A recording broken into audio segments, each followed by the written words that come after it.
Hi hello ಎಲ್ಲರಿಗೂ ನಮಸ್ಕಾರ. ನಾನು ನಿಮ್ಮ ಅನಾಮಿಕಾ ಅನು. ಅಭಿವ್ಯಕ್ತಿ ಕಥಾಲೋಕಕ್ಕೆ ಸ್ವಾಗತ. ಇನ್ನು ಯಾರೆಲ್ಲ ಈ ಚಾನಲ್ಗೆ ಸಬ್ಸ್ಕ್ರೈಬ್ ಆಗಿಲ್ಲ, ದಯವಿಟ್ಟು ಸಬ್ಸ್ಕ್ರೈಬ್ ಮಾಡಿಕೊಂಡು ಪ್ರೋತ್ಸಾಹ ನೀಡಿ. ಇಲ್ಲಿ ಪ್ರಸಾರವಾಗುವ ಕಥೆಗಳನ್ನು ಕೇಳಿ ನಿಮಗೆ ಇಷ್ಟವಾದರೆ ಲೈಕ್ ಕೊಟ್ಟು ಕಮೆಂಟ್ ಮಾಡಿ ಹೆಚ್ಚು ಹೆಚ್ಚು ಶೇರ್ ಮಾಡುವುದರ ಮೂಲಕ ನಮಗೆ ಮತ್ತಷ್ಟು ಪ್ರೋತ್ಸಾಹ ನೀಡೋದನ್ನು ಮರಿಬೇಡಿ. ಸೂತಪುತ್ರ ಕರ್ಣ ಕಥೆಯ 22ನೇ ಅಧ್ಯಾಯವನ್ನು ನೀವೆಲ್ಲರೂ ಕೇಳಿ ಆನಂದಿಸಿದ್ದೀರಾ ಅಂತ ಭಾವಿಸ್ತೇನೆ. ಹಾಗಾದರೆ 23ನೇ ಅಧ್ಯಾಯವನ್ನು ಶುರು ಮಾಡೋಣ. ಇಂದುಮತಿ ಬರುವುದನ್ನೇ ಕಾದು ಕುಳಿತಿದ್ದ ಇಂದು ಒಪ್ಪಿದರೆ ಹಾಡಿಯಲ್ಲಿ ಎಲ್ಲರ ಜೀವನ ಮಳೆಗಾಲದ ಕಾಡಿನಂತಾಗುತ್ತೆ, ಇಲ್ಲ ಅಂದರೆ ನನ್ನೊಬ್ಬನ ಜೀವನ ಕಾಳ್ಗಿಚ್ಚಿಗೆ ಸಿಕ್ಕಿದ ಕಾಡಿನಂತಾಗುತ್ತೆ ಅಷ್ಟೇ. ಎಲ್ರಿಗೋಸ್ಕರ ನನ್ನ ಜೀವನನ ಪಣಕ್ಕಿಡ್ತೀನಿ ಎಂದ್ಕೊಳ್ತಾ ಇದ್ದ ಕರ್ಣ. ದೂರದಲ್ಲಿ ಲ್ಯಾಟಿನಿನ ಮಿಣುಕು ಬೆಳಕು ಕಾಣಿಸಿದಾಗ ಇದೇ ಬೆಳಕಿನಲ್ಲೇ ಇಡೀ ಹಾಡಿನ ಬೆಳಗಿಸ್ಬೇಕು ಎಂದುಕೊಂಡ ಇಂದುಮತಿ ಸನಿಹ ಬಂದವಳೆ ನನಗಿಂತ ಮುಂಚೆ ಬಂದು ಕಾಯ್ತಿದ್ದೀಯಾ ಎಂದಳು. ಲ್ಯಾಟಿನು ಆರಿಸಿ ಕೂರ್ತ. ನೀನು ಬರೋಕ್ಕೆ ಮುಂಚೆನೇ ಬಂದಿರಬೇಕು ಅಲ್ವಾ ಎಂದ ಕರ್ಣನಿಗೆ ಮೊದಲ ಬಾರಿ ಮಾತನಾಡಲು ಆಗದೆ ನಾಲಿಗೆ ಒಣಗ್ತಾ ಇತ್ತು. ಏನು ಊಟ ಮಾಡಿದೆ ಎಂದಳು ಇಂದುಮತಿ. ನಮ್ದದೇ ಮಾಮೂಲಿ ಮುದ್ದೆ ಹೆಸರು ಎಂದ ಕರ್ಣ. ಈಗ ವಿಷಯಕ್ಕೆ ಬಾ, ಏನು ಮುಖ್ಯವಾದ ವಿಷಯ ಹೇಳಬೇಕು ಅಂದ್ಯಲ್ಲ, ಹೇಳು ಎಂದಳು ಇಂದುಮತಿ. ನನ್ನನ್ನು ನಂಬ್ತೀಯ ಅಲ್ವಾ ಎನ್ನುತ್ತಾ ತಟ್ಟನೆ ಇಂದುಮತಿಯ ಕೈ ಹಿಡಿದುಕೊಂಡ ಕರ್ಣ. ಹತ್ತಿ ಉಂಡೆಯಷ್ಟು ಮೃದುವಾದ ಕೈಗಳನ್ನು ಕಬ್ಬಿಣದ ಸರಪಳಿ ಹಿಡಿದಂತೆ ಆದರೆ ಇಂದುಮತಿಯಲ್ಲಿ ಭಾವನೆಗಳ ಭೋರ್ಗರೆತ. ನಂಬ್ತೀನಿ, ಅನುಮಾನನೇ ಬೇಡ, ಅದೆಂತ ಹೇಳು, ಇದ್ಯಾಕೆ ಹೀಗೆ ಗಿರಿ ಸುತ್ಕೊಂಡು ಬರ್ತಿದೀಯಾ ಎಂದಳು ಇಂದುಮತಿ. ವಿಷಯ ಅಷ್ಟು ಸೂಕ್ಷ್ಮವಾಗಿದೆ, ನೀನು ಹೆಂಗೆ ತಕತೀಯ ನಂಗೆ ತಿಳಿದಿಲ್ಲ, ಆದರೆ ನಂಗಿರೋ ಒಂದೇ ಒಂದು ದಾರಿ ಅಂದರೆ ಅದು ನೀನು ಮಾತ್ರ ಎಂದು ಕರ್ಣ ಹೇಳಿದಾಗ ನನ್ನ ಮೇಲೆ ನಂಬಿಕೆ ಇದೆ ತಾನೇ, ಹೇಳು ಎಂದಳು ಇಂದುಮತಿ. ಹೇಳ್ತೀನಿ ಎಂದ ಕರ್ಣ. ಇಂದುಮತಿ, ನಾನು ಹೇಳೋದನ್ನು ಪೂರ್ತಿಯಾಗಿ ಕೇಳಿಸ್ಕೊ, ಮಧ್ಯ ಮಾತಾಡಬೇಡ. ನಮ್ಮ ಮನೆಗೆ ಬಂದಿದ್ದಲ್ಲ, ಅದು ಹಾಡಿ, ಅಲ್ಲಿರೋರೆಲ್ಲ ಕೂಲಿ ಮಾಡೋ ಜನ. ಬೆಳಗ್ಗೆದ್ರೆ ನಿಮ್ಮ ಮನೆ ಮುಂದೆ ಕೂಲಿಗೆ ಕೈ ಕಟ್ಟಿ ನಿಲ್ಲೋದು, ದಿನ ಪೂರ್ತಿ ಮೈ ಮುರಿದು ದುಡಿಯೋದು, ಸಂಜೆ ನಿಮ್ಮ ಮನೆ ಮುಂದೆ ಕೈ ಕಟ್ಟಿ ನಿಲ್ಲೋದು ಆ ದಿನದ ಕೂಲಿಗಾಗಿ.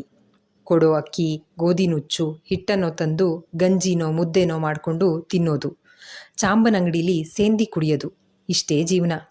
ವಾರಕ್ಕೊಮ್ಮೆ ಕೂಲಿ ಹಣ ಕೊಡೋ 2 ರೂಪಾಯಲ್ಲಿ ನಮಗೆ ಏನೇ ಬೇಕು ಅಂದರೂ ಚಾಂಬನಂಗಡೀಲಿ ತಗೋಬೇಕು. ಉಪ್ಪು ಮೆಣಸಿನ್ಕಾಯಿ ಹುಣಸೆಹಣ್ಣು ಹೀಗೆ. ನೀವು ತಿಂತೀರಲ್ಲ ಅಂಥ ಊಟ ಮಾಡೋಕ್ಕೆ ನಮ್ಮ ಮನೆಗಳಲ್ಲಿ ಅದಕ್ಕೆ ಹಾಕೋಕ್ಕೆ ಬೇಕಿರೋ ಸಾಮಗ್ರಿಗಳೇ ಇರಲ್ಲ. ಯಾವಾಗಾದರೂ ಅವ್ವಾರು ಮಿಕ್ಕಿದ್ದು ಕೊಟ್ಟರೆ ತಿನ್ನೋದು. ಈ ಕಾಫಿ ಗಿಡಗಳ ಮಧ್ಯೆ ಇರೋ ಹಣ್ಣುಗಳನ್ನು ಏನಾದರೂ ತಿಂದರೆ 1-2 ಮೆಣಸು ಕಿತ್ಕೊಂಡ್ರೂ ಹೊಡೆದು ಬಡ್ದು ಹಿಂಸೆ ಕೊಡ್ತಾರೆ. ಎಷ್ಟೇ ಕೆಲಸ ಹೇಳಿದ್ರೂ ಮಾಡಬೇಕು. ಮದುವೆ ಆಗಬೇಕು ಅಂದರೂ ಹಾಡಿ ಒಳಗೇನೆ. ನಿಮ್ಮ ಅಪ್ಪಯ್ಯ ಮೋಟಾರಲ್ಲಿ ಕರ್ಕೊಂಡು ಸಂತೆಗೆ ಹೋದಾಗ ಹೋಗಬೇಕು. ಆಗಲೂ ನಾವು ಬೇರೆಲ್ಲೂ ಹೋಗ್ದಂಗೆ ಕಾವಲಿಗೆ ಜನ ಇರ್ತಾರೆ. ಚೆನ್ನೈನಂಗೆ ಅಕ್ಷರ ಜ್ಞಾನ ನಮಗಿಲ್ಲ. ಅವನೆಷ್ಟೇ ಸಾಲ ಇದೆ ಅಂತನೋ ಅಷ್ಟೇಯ. ಮಕ್ಕಳು 10 ವರ್ಷ ಆಗ ಗಂಟ ಮನೇಲಿರ್ತಾವೆ, ಆಮೇಲೆ ಸಾಯೋ ಗಂಟ ನಿಮ್ಮ ಮನೆ ಕೂಲಿ ಕೆಲಸ ಅಷ್ಟೇ. ಈ ಹಾಡಿ ಬಿಟ್ಟು ಹೊರಗೆ ಹೋಗೋಣ, ಅಲ್ಲೇನಾದರೂ ನೋಡೋಣ ಅಂದರೆ ಯಾರೂ ಬರಲ್ಲ, ಎಲ್ಲ ಎದುರುತ್ತಾರೆ. ಗುಡ್ಡ ದಾಟಿ ಆಚೆಗೆ ಹೋಗಂಗಿಲ್ಲ, ಇದೆಲ್ಲ ಕಾಡು. ನಿಮ್ಮ ಅಪ್ಪಯ್ಯ ಇದನ್ನೆಲ್ಲ ನಮ್ಮ ಕೈಲಿ ಕಡಿಸಿ ಕಾಪಿ ತೋಟ ಗದ್ದೆ ಮಾಡ್ತಾನೆ. ನಾವು ಹಾಗೆ ಈಟ್ ಭೂಮಿನ ನೆಪ ಮಾಡ್ಕೊಂಡು ಗೇಮೆ ಮಾಡ್ಬೋದಲ್ವಾ? ಇಲ್ಲ, ನಮ್ಮ ಕುಲದಾಗೆ ಸ್ವಂತ ಗೇಮೆ ಮಾಡೋದು ಮಹಾಪಾಪ ಅಂತೆ. ಹಾಗಂದೋನು ಯಾರೋ ತಿಳಿದಿಲ್ಲ. ಈ ಹಾಡಿ ಜನಗಳನ್ನ ಬಿಟ್ಟು ನಾವು ಬೇರೆ ಮುಖಾನೇ ಕಾಣಲ್ಲ, ಯಾರೂ ಬರಲ್ಲ ನಿಮ್ಮ ಮನೆಗೆ. ಅದೇ ನೀನವತ್ತು ಬಂದಲ್ಲ ಬಿಳಿ ಬಣ್ಣದ ಮೋಟ್ರು, ಅದ್ರಾಗ ಯಾರೋ ಯಾವಾಗಾದರೂ ಒಂದೊಂದು ಕಿತ ಬರ್ತಾರೆ. ಆದರೆ ಅವ್ರು ಯಾರು ಕೂಟ ಮಾತಾಡಲ್ಲ. ಯಾವಾಗೋ ಒಂದು ಸಾರಿ ಅದೆಲ್ಲಿಗೋ ಕರ್ಕೊಂಡು ಹೋಗಿ ಬೆಳ್ಳಿಗೆ ಮಸಿ ಹಚ್ಚಿ ಅವ್ರು ತೋರ್ಸೋ ಚಿತ್ರಕ್ಕೆ ಮಸಿ ಒತ್ತಿ ಅಂತಾರೆ. ಹಾಗೆ ಮಾಡಿ ಬರ್ತೀವಿ. ಇದು ಪ್ರಕೃತಿ ಮಧ್ಯೆ ಇರೋ ನರ್ಕ. ಇದರಿಂದ ಆಚೆಗೆ ಹೋಗ್ಬೇಕು. ರಟ್ಟೆ ಮುರಿದು ರುಡಿಯೋರಿಗೆ ಈ ಹಾಡಿ ಆದ್ರೇನು ಬೇರೆ ಹಾಡಿ ಆದ್ರೇನು, ಹೀಗೆ 1000 ಸಮಸ್ಯೆಗಳಿದ್ದಾವೆ. ನನಗೆಲ್ಲ ಪೂರ್ತಿ ವಿವರವಾಗಿ ಹೇಳೋಕ್ಕೆ ತಿಳಿವಲ್ದು. ಆಮ್ಯಾಕೆ ಹಾಡಿಲಿರೋ ಹೆಣ್ಮಕ್ಳೆಲ್ಲ ನಿಮ್ಮ ಅಪ್ಪಯ್ಯ ಚೆನ್ನಯ್ಯ ಕರೆದಾಗ ಹೋಗಿ ಮನಿಕಬೇಕು. ಇಲ್ಲ ಅಂದರೆ ಶಿಕ್ಷೆ ಅಂತ ಕೂಲಿ ಕೊಡಲ್ಲ. ಕೂಲಿ ಇಲ್ಲ ಅಂದರೆ ಉಪವಾಸ ಇರಬೇಕು. ನಿನ್ನ ಕಾಲಿಗೆ ಬೇಕಾದರೂ ಬೀಳ್ತೀನಿ, ಇಲ್ಲಿಂದ ಹೊರಗೆ ದಾರಿ ತೋರಿಸ್ತೀಯ ನನಗೆ ಎಂದು ಕೈ ಮುಗಿದ ಕರ್ಣ. ಕೃಷ್ಣ, ಮನೆಯಿಂದ ಯಾರನ್ನೂ ಹೊರಗೆ ಕಳಿಸ್ಬೇಡ. ಇದೇ ಕಾರಣಕ್ಕೆ ಅಪ್ಪಯ್ಯ ನನ್ನ ಇಷ್ಟು ವರ್ಷ ಇಲ್ಲಿಗೆ ಬರ್ದಂಗೆ ದೂರ ಇಟ್ಟಿದ್ದು. ನೆನೆಸಿಕೊಂಡವಳಿಗೆ ನಿಂತ ನೆಲ ಕುಸಿದ ಅನುಭವ. ಕೈಕಾಲು ನಡ್ಕ ಬಂದು ನಿಲ್ಲಲು ಶಕ್ತಿ ಇಲ್ಲದಂತಾಗಿ ಮನಸ್ಸಿನಲ್ಲಿ ದುಃಖ ಮಡುಗಟ್ಟಿ ಕರ್ಣನನ್ನ ಬಿಗಿಯಾಗಿ ತಬ್ಕೊಂಡ್ಳು. ಅವಳ ಅನಿರೀಕ್ಷಿತ ಅಪ್ಪುಗೆಯಿಂದ ವಿಚಲಿತನಾದ ಕರ್ಣ, ಇಂದು ನೀವು ನನ್ನ ಮುಟ್ಟಂಗಿಲ್ಲ. ನೀನು ನನ್ನ ತಬ್ಕೊಂಡಿದ್ದು ಗೊತ್ತಾದರೆ ನನ್ನ ಸಿಗದು ತ್ವಾರಣ ಕಟ್ತಾರೆ ಆಟೆಯ. ನಾನು ಹೇಳಿದ್ರಲ್ಲಿ ನಿನ್ನ ನಂಬಿಕೆ ಇಲ್ಲ ಅಂದರೆ ಈ ಇಸಿಯಾನ ಇಲ್ಲಿಗೆ ಬಿಟ್ಬಿಡು ಎಂದ. ಇಲ್ಲ ಕರ್ಣ, ನೀನು ಹೇಳೋದನ್ನು ನಾನು ನಂಬ್ತೀನಿ. ನನಗೆ ನಂಬಿಕೆ ಇದೆ ನಿನ್ನ ಮಾತಲ್ಲಿ, ಬಿಕ್ಕಳಿಸಿ ಅಳುತ್ತಲೇ ಹೇಳಿದ್ಲು ಇಂದುಮತಿ. ನಂಬಿಕೆ ಎಂಬ ಪದವೊಂದು ಸಾಕಿತ್ತು. ದಕ್ಷನ ಅರಮನೆಯಲ್ಲಿ ಯುವರಾಣಿಯಾಗಿ ಬೆಳೆದ ಸತಿಗೆ ಅನುರಾಗವಾಗಿದ್ದು ಬಡ ಭೈರಾಗಿ ಕೈಲಾಸಾಧಿಪತಿ ಜೊತೆಗೆ. ಹಾಗೆ ಇಂದುಮತಿ ಎಂಬ ಯುವರಾಣಿಗೆ ಪ್ರೇಮಾಂಕುರವಾಗಿದ್ದು ಕರ್ಣನೆಂಬ ಹುಂಬ ಹಾವಾಡಿಗನ ಮೇಲೆ. ಅದನ್ನು ಹೇಳಿಕೊಳ್ಳುವ ಪರಿ ತಿಳಿಯದೆ ಅಪ್ಪಿದ್ದಳು ಹುಡುಗಿ. ಆದರೆ ತಂದೆಯ ನಡತೆಗಳ ಬಗ್ಗೆ ಕೇಳಿದವಳಿಗೆ ಇಷ್ಟು ದಿನ ಕಪ್ಪು ಕೋಟು, ರೇಷ್ಮೆ ಪಂಚೆ, ತಲೆಯ ಮೇಲೆ ಮೈಸೂರು ಪೇಟ ಧರಿಸಿ ಧೀಮಂತ ನಾಯಕನಂತೆ ಕಾಣುತ್ತಿದ್ದ ಅಪ್ಪನ ನಿಜವಾದ ಖಳನಾಯಕನ ಮುಖ ಮಗಳ ಮುಂದೆ ಅನಾವರಣವಾಗಿತ್ತು. ಅಪ್ಪ ಈ ಕಾರಣಕ್ಕ ಇಷ್ಟು ವರ್ಷ ನಾನು ಇಲ್ಲಿಗೆ ಬರದೇ ಇರೋ ಹಾಗೆ ತಡೆದಿದ್ದು? ಇಲ್ಲಿಗೆ ಬಂದಮೇಲೆ ಕೂಡ ಹೊರಗಡೆ ಹೋಗೋದಕ್ಕೆ ಬಿಡ್ತಾ ಇರಲಿಲ್ಲ. ಅಮ್ಮ ಕೂಡ ಮುಚ್ಚಿಟ್ಬಿಟ್ಲಲ್ಲ ಅಪ್ಪನ ಮೇಲಿನ ಭಯದಿಂದಲ? ಒಂದಕ್ಕೊಂದು ಹೋಲಿಕೆ ಮಾಡಿ ನೋಡಿದ್ರೆ ಕರ್ಣ ಹೇಳಿದ ಪ್ರತಿ ಮಾತು ಸತ್ಯ. ಇನ್ನು ಸಾಕಷ್ಟು ಸಾಕ್ಷ್ಯಗಳಿದ್ದವು. ಮನಸ್ಸಿಗೆ ಆದ ಆಘಾತದಿಂದ ಮೆದುಳು ತನ್ನ ಆಲೋಚನಾ ಶಕ್ತಿಯನ್ನು ಕಳೆದುಕೊಂಡಿತ್ತು. ದುಃಖ ಪ್ರವಾಹದಂತೆ ಉಮ್ಮಳಿಸಿ ಬಂದಿತ್ತು. ತಡೆ ಹಿಡಿಯುವ ಗೋಜಿಗೆ ಹೋಗಲಿಲ್ಲ. ಪೌರ್ಣಮಿಯ ದಿನ ಉಕ್ಕೇರುವ ಸಾಗರದಂತೆ ಇಂದುಮತಿ ದುಃಖ ಭೋರ್ಗರೆಯುತ್ತಿತ್ತು. ಅವಳ ಕಣ್ಣೀರು ನೋಡಿ ಕರ್ಣನಿಗೆ ಆಘಾತವಾಗಿತ್ತು. ಇಂದು ಅಳಬೇಡ, ನಿನ್ನನ್ನು ಅಳಿಸ್ಬೇಕು ಅಂತ ನಾನು ಹೇಳಲಿಲ್ಲ. ನಿನ್ನಿಂದ ಏನಾದರೂ ಸಹಾಯ ಸಿಗುತ್ತೇನೋ ಅಂತ ಹೇಳಿದೆ ಅಷ್ಟೇ. ಆಗಲ್ಲ ಅಂದರೆ ಬೇಡ, ಏನು ಮಾಡೋಕ್ಕಾಗತ್ತೆ? ನಮ್ಮ ಹಣೆ ಬರಹ ಅನ್ಕೋತೀವಿ. ನೀನು ನೊಂದ್ಕೋಬೇಡ ಎಂದ ಕರ್ಣ ಅವಳನ್ನು ಸಮಾಧಾನಿಸುವ ಪರಿ ತಿಳಿಯದೆ. ನೀರಿನಿಂದ ಹೊರಬಿದ್ದ ಮೀನಿನಂತೆ ವಿಲವಿಲ ಒದ್ದಾಡ್ಬಿಟ್ಟಿದ್ದ ಅವನು. ಸ್ವಲ್ಪ ಸಮಯದ ನಂತರ ಕಣ್ಣೀರು ತೊಡೆದುಕೊಂಡ ಇಂದುಮತಿ, ಇದೆಲ್ಲ ಅಮ್ಮಂಗೆ ಗೊತ್ತಿಲ್ವಾ ಎಂದಳು. ಧ್ವನಿಯಲ್ಲಿದ್ದ ಮಾರ್ದಯತೆ ಮರೆಯಾಗಿ ದೃಢವಾಗಿತ್ತು. ಅಮ್ಮೋರಿಗೆಲ್ಲ ಗೊತ್ತು, ಆದರೆ ಅವರು ನಿಸ್ಸಹಾಯಕರು. ಪಾಪ, ತಾಯಿ ಕರಳೋರ್ದು. ಗೌಡ್ರಿಗೆ ಗೊತ್ತಿಲ್ದಂಗೆ ಅವರಿಂದ ಆಗೋ ಸಹಾಯ ಅಂದರೆ ಹೊಟ್ಟೆಗೇನಾರ ಕೊಡ್ತಾರೆ, ಆಟೆಯ ಅವರಿಂದ ಆಗತ್ತು. ಗೌಡ್ರಿಗೆ ವಿರುದ್ಧವಾಗಿ ಮಾತಾಡಿದರೆ ಚಾಟಿಯಲ್ಲಿ ಅಮ್ಮೋರಿಗೆ ಹೊಡಿತಾರೆ ಎಂದ ಕರ್ಣ. ಕರ್ಣನನ್ನು ಅಪ್ಪಿಕೊಂಡೇ ಇದ್ದವಳು ಹಿಡಿತ ಸಡಿಲಿಸುವ ಬಯಕೆ ಇರಲಿಲ್ಲ. ಮೌನ ತಳೆದವಳನ್ನು ನೋಡಿದ ಕರ್ಣ ಗಾಬರಿಯಾಗಿದ್ದ. ಇಂದು ಏನಾದರೂ ಮಾತಾಡು, ನಿನ್ನ ದಮ್ಮಯ್ಯ. ನೀನು ಹಿಂಗೆ ಮೌನವಾಗಿದ್ದರೆ ನಂಗೆ ದಿಗ್ಲಾಗತ್ತೆ ಎಂದ ಕರ್ಣ. ಏನು ಮಾತಾಡಲಿ ಕರ್ಣ? ನಾನು ಓದಿರೋಳು, ವಿದ್ಯಾವಂತೆ, ಪಟ್ಟಣದಲ್ಲಿರೋಳು, ನಾಗರಿಕ ಜೀವನ ಗೊತ್ತಿರೋಳು. ಆದರೆ ನೈಜತೆಗೂ ಮುಖವಾಡಕ್ಕೂ ವ್ಯತ್ಯಾಸ ತಿಳ್ಕೊಳ್ದೆ ಆಗದೇ ಇರೋ ಅಂತಹ ದಡ್ಡಿ ಆಗಿಬಿಟ್ಟೆ. ಗೋಮುಖ ವ್ಯಾಘ್ರದ ಮುಖವಾಡ ಗೊತ್ತಾಗಲೇ ಇಲ್ವಲ್ಲ? ಅಂಥವ್ರ ಮಗಳಾಗಿ ಯಾವ ಕರ್ಮ ಕುಟ್ಟಿದೆ ನಾನು? ಛೀ, ಅಸಹ್ಯ ಆಗ್ತಿದೆ ಕರ್ಣ ನನಗೆ ಎಂದಳು ಇಂದುಮತಿ. ಅವಳೊಳಗೆ ನಡೆಯುತ್ತಿರುವ ಕೋಲಾಹಲದ ಪ್ರಮಾಣದ ಅಂದಾಜು ಕರ್ಣನಿಗಿತ್ತು.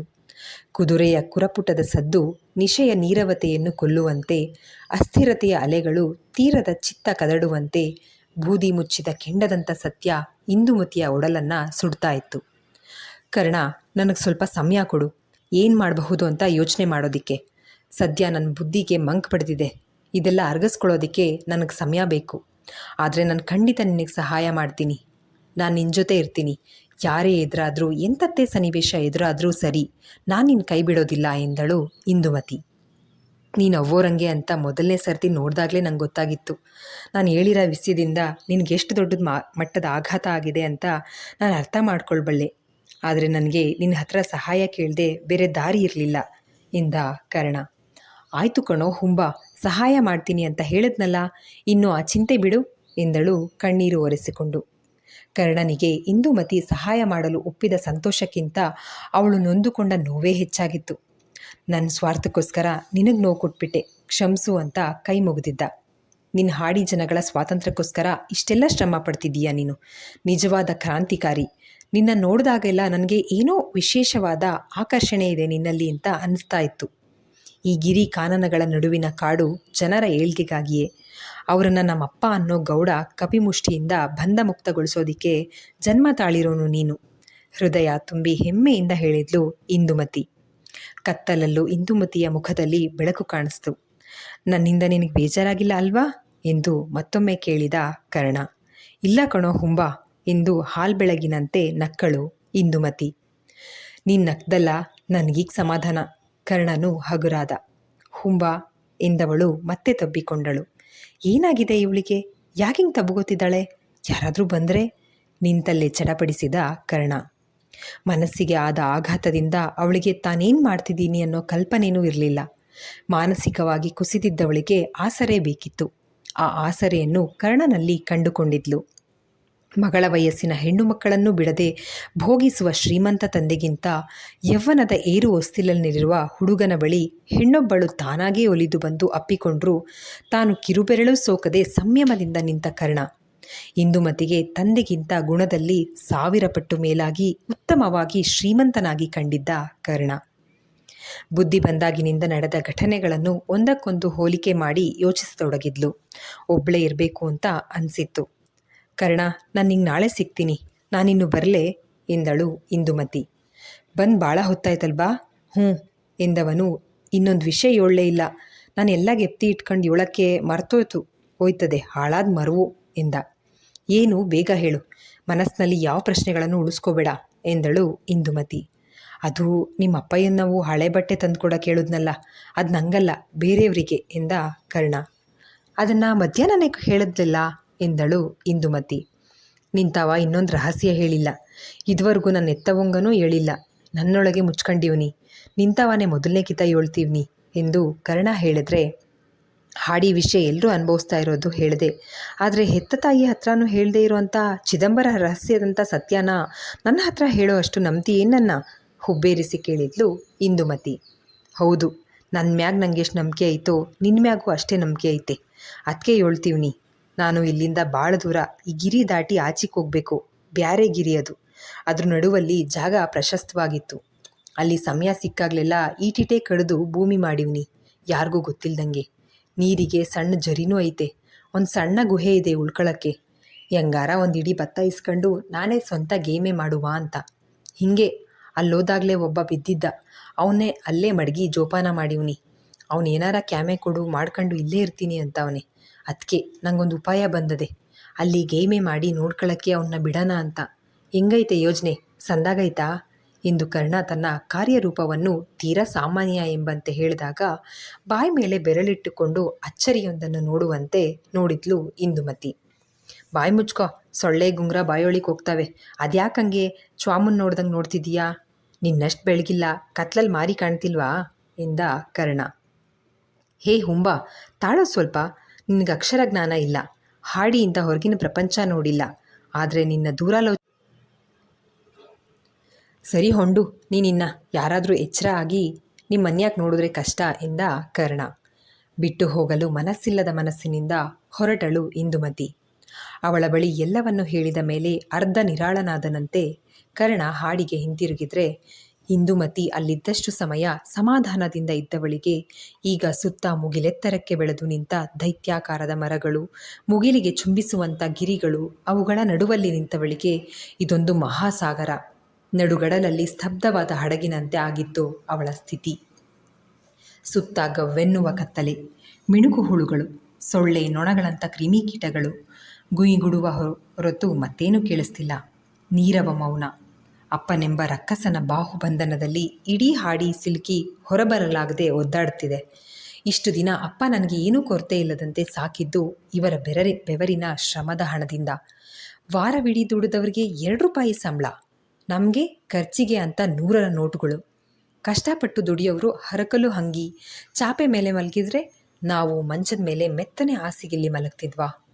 ಅವರು ಗಂಜಿ ಕುಡ್ಕೊಂಡು ಮುದ್ದೆ ತಿನ್ಕೊಂಡು ಅನ್ನದ ಮುಖ ಕಾಣದೆ ಉಪ್ಪು ಖಾರ ತಿನ್ನೋಕ್ಕೂ ಬಡತನ.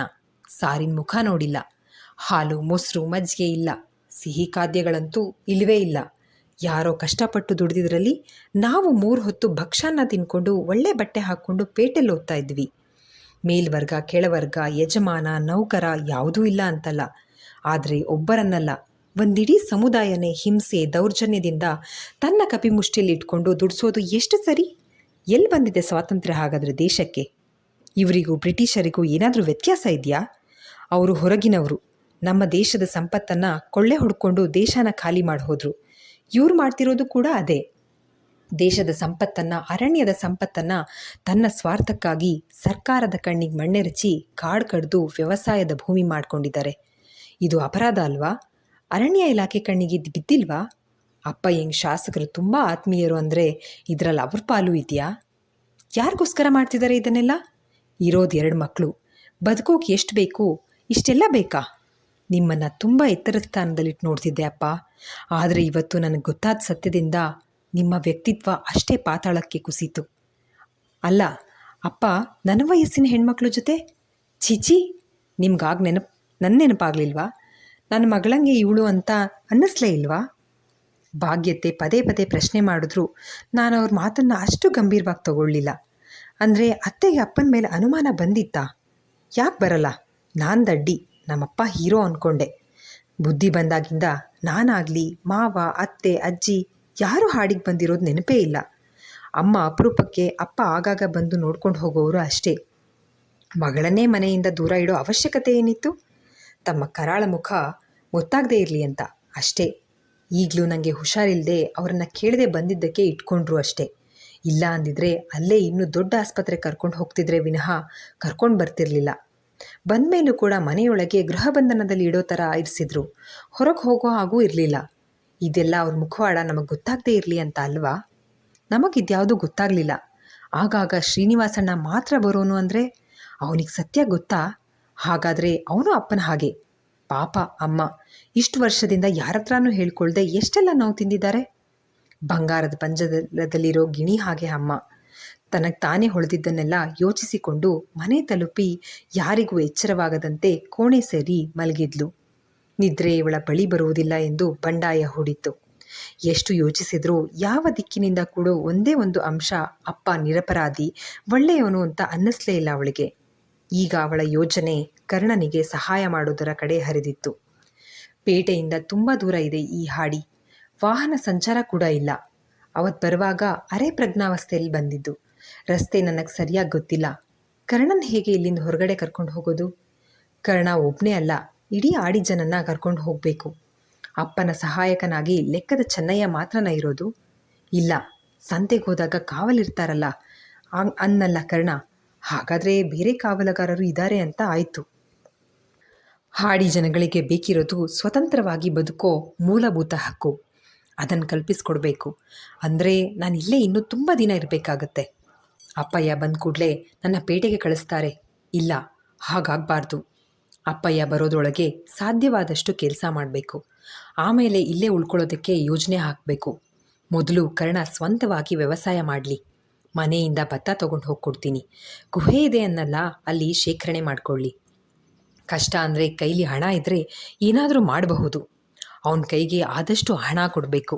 ಹಾಡಿಲಿ ಕರ್ಣನ್ ಹಾಗೆ ಅಪ್ಪನ ವಿರುದ್ಧ ನಿಲ್ಲೋ ಅಂತ ಒಂದು ತಂಡ ತಯಾರಿ ಮಾಡಬೇಕು. ಭಾಗ್ಯತೆ ಹತ್ರ ಮಾತಾಡ್ಲಾ? ಸಹಾಯ ಮಾಡ್ತಾರ ನನಗೆ? ವಿಷಯ ಹೀಗಿದೆ ಅಂದರೆ ಖಂಡಿತ ಸಹಾಯ ಮಾಡ್ತಾರೆ. ಅವರಿಗೆ ನನಗಿಂತ ಮುಂಚೆನೇ ಅನುಮಾನ ಬಂದಿದೆ. ಅಪ್ಪಂಗೆ ಎದ್ರುಕೊಂಡು ಏನಾದರೂ ನನ್ನನ್ನು ಕೂಡ ಮುಂದೆ ಹೋಗಕ್ಕೆ ಬಿಡದೇ ಇದ್ದರೆ ಕೆಲಸ ಕೆಡತ್ತೆ. ಕರ್ಣ ಹೇಳಿದ ಪೂರ್ತಿ ವಿಷಯನ ಹೇಳಬಾರ್ದು. ಅವಶ್ಯಕತೆ ಇರೋ ಅಷ್ಟು ಮಾತ್ರ ಹೇಳಬೇಕು. ಮೊದಲು ಚೆನ್ನೈನ ಬುದ್ಧಿ ಹೇಗೆ, ಅಪ್ಪನಿಗೆ ನಿಷ್ಠೆಯಿಂದ ಇದಾನ, ಏನಾದರೂ ಲಂಚದ ಆಮಿಷಕ್ಕೆ ಆಸೆ ಪಡ್ತಾನ ಅಂತ ತಿಳ್ಕೋಬೇಕು. ಕರ್ಣ ಬಿಡಿಸಲಾಗದ ಒಳಗಿನ ಸಿಕ್ಕುಗಳನ್ನು ನಾನೇ ಬಿಡಿಸ್ಬೇಕು. ಇನ್ಮುಂದೆ ಒಂದೇ ಒಂದು ಕ್ಷಣನ ವ್ಯರ್ಥ ಮಾಡಬಾರ್ದು. ಸ್ವಾತಂತ್ರ್ಯ ಹೋರಾಟಗಾರರು ನಮಗ್ಯಾಕೆ ಅಂತ ಇದ್ದಿದ್ರೆ ಇವತ್ತು ಭಾರತ ಮಾತೆ ಬಂಧಮುಕ್ತಳಾಗಿ ಸ್ವತಂತ್ರರಾಗ್ತಾ ಇರಲಿಲ್ಲ. ಹಾಗೆ ವನದೇವಿನ ಬಂಧಮುಕ್ತ ಮಾಡೋಕ್ಕೆ ನಾವು ಹೋರಾಡಲೇಬೇಕು. ಹೊರಗಿನ ಪ್ರಪಂಚ ತಿಳಿಯದ ಕರ್ಣನೇ ಇಷ್ಟು ಮುಂದಾಲೋಚನೆಯಿಂದ ಯೋಚನೆ ಮಾಡಿರುವಾಗ ವಿದ್ಯಾವಂತೆ ನಾನು. ಇನ್ನು ಮುಂದೆ ಯೋಚನೆ ಮಾಡಬೇಕು. ನಮ್ಮಿಬ್ಬರ ಗುರಿ ಒಂದೇ. ಹಾಡಿ ಅಪ್ಪನಿಂದ ಸ್ವತಂತ್ರ ಪಡಿಬೇಕು. ಅವರು ಕೂಡ ನಾಗರಿಕರ ಹಾಗೆ ಬದುಕಬೇಕು. ಶಿಕ್ಷಣ ಸಿಗಬೇಕು. ಹೆಣ್ಣೊಂದು ಕಲಿತರೆ ಶಾಲೆಯೊಂದು ತೆರೆದಂತೆ ಅಂತ ಸರ್ಕಾರನೇ ಹೇಳ್ತಿದೆ. ಮಹಿಳೆಯರು ಸ್ವಾವಲಂಬಿಗಳಾಗಬೇಕು. ಆಗ ಮಾತ್ರ ಅಪ್ಪನ ವಿರುದ್ಧ ತಿರುಗಿಬೀಳೋದು.